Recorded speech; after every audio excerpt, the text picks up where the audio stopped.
a world of imagination, hopes, and dreams. In this timeless land of enchantment, the age of chivalry, magic, and make-believe are reborn, and fairy tales come true. Fantasyland is dedicated to the young and the young in heart, to those who believe that when you wish upon a star, your dreams do come true. Disneyland's heart has always been Fantasyland. From the very beginning, it's things that you could only dream about and only see on Cellar are real here. You sail out of that child's bedroom window.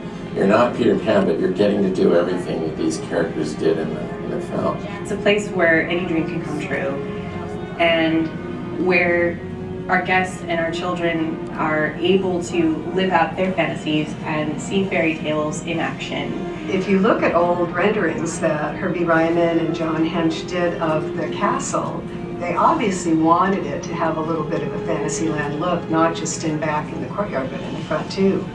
So the opportunity to finally do that and bring some more of the newer classics and the Fantasyland look to the front of the castle now is really wonderful. I think our guests really feel a really deep level of connection to this place, which kind of goes back to, you know, the storytelling. And Fantasy Faire is going to give them that place where they can come and take that fantasy of theirs to a, you know, a higher level.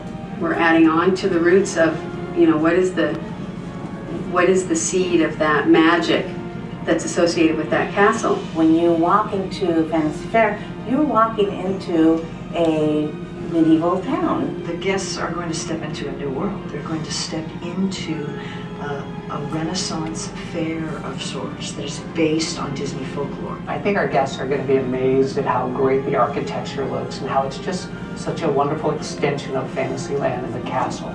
Within the beautiful setting that we create, there's a lot of Disney touches that we have put into it.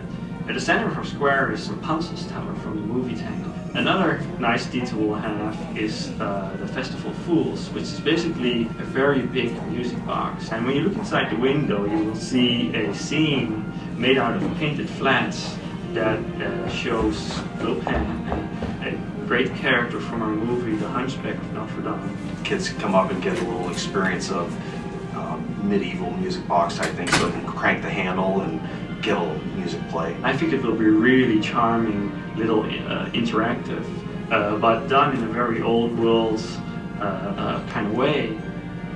Maurice's Treats is a food cart that's an homage to Belle's father. He's sort of this wacky inventor who's assembled this almost discombobulated cart that somehow has managed to stick together. Food that we will sell there also has some twisted bread rolls and kind of Dole drinks that he came up with. Meeting the princesses is the absolute encounter. Little girls look up to them as role models. Fantasy Faire was conceived with the idea in mind that we would now provide them a suitable royal home, merely a stone's throw from the castle. The princesses, I think, enshrine what is best and most hopeful in all of us. You know, they believe that even in a world full of shadows, that light will ultimately triumph, that good ultimately triumphs over evil. That is their simplest story, and that touches a very deep and hopeful place in all of our hearts. For me, a princess isn't so much a girl that's waiting to be saved by her prince. A princess is a young lady that creates her own way. Each princess has a story that is transitional to every generation. Fantasy Faire gives us a chance to tell old stories in new ways and to tell new stories in new ways. Our guests will meet our princesses in what is called the Royal Hall. This is an immersive experience for you to go and meet the princesses in their environment. You just get to get a better view of them as if they are living inside their castle and you're part of their world. This is really just a whole new experience on a different level for the guests to get that special photo and memory to take home. So I'm really excited for them to have that opportunity. We wanted to broaden it, make an area that not just the small children that love meeting our princesses can enjoy it, but Fantasy Faire is so beautiful and so exquisite. I think that there'll be a lot of things for people to do. We have great shows and it could be participated in by everyone. in our rural theater. We have two very charming and enchanting shows. One of it is Beauty and the Beast, and the other show is with Rapunzel and Flynn. And I think there will be great attractions to be added to Disneyland. I remember coming here as a 4-year-old child and just loving everything about it. That immersive feeling of becoming part of this three-dimensional world of fantasy and tomorrow and adventure.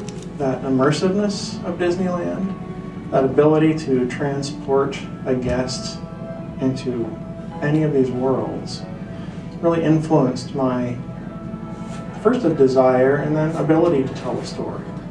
So as we reviewed the source materials of Beauty and the Beast and Tangled, what really touched me was the journey that our main characters took.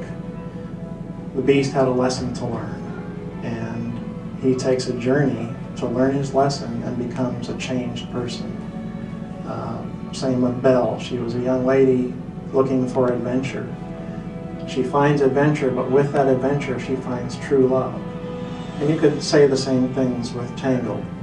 I would love for our guests to walk away from these little shows feeling inspired, to be a little kinder, to be a little more adventurous, to be willing to fall in love and create something that might touch the heart of a guest in the same way that my heart was touched as a kid. Storytelling's always been the heart of every experience at our parks. We're really excited to be able to reopen the Fantasyland Theater and bring Mickey and the Magical Map to life there. Our main character is Mickey Mouse, and he's going to take us on a fabulous journey through this magical map. The theme of the show is really about imagination and the power of your imagination, and I hope that people walk out of the show being reminded that their imagination is such an important part of who they are and what they can be and how it drives who we want to become in our lives. I have to say this is one of the most exciting projects I've ever done, and I think it is because I believe that Fantasyland is the enshrining place for our innocence. It is the essence of childhood dreams and Disney storytelling. It is the home of the most beloved of our Disney characters. It is probably the purest footprint that we have to tell Disney stories.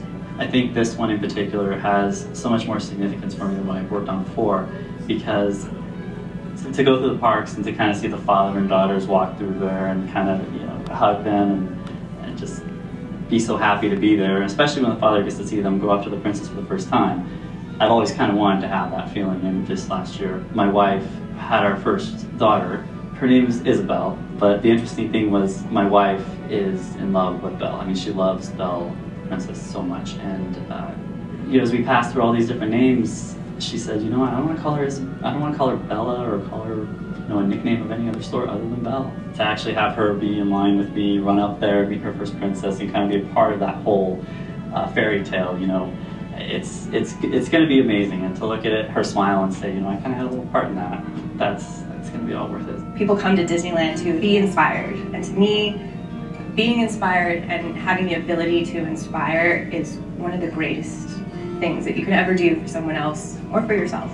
There's a great Disney quote that I think has fed the vision of this land beautifully, and it is this: while there is very little grown-up in a child, there is still a lot of child in every grown-up. So call it innocence or belief in dreams coming true. That thing that we can touch in our guests, regardless of age, culture, ethnicity, that is the essence of what we are trying to accomplish with Fantasy Faire.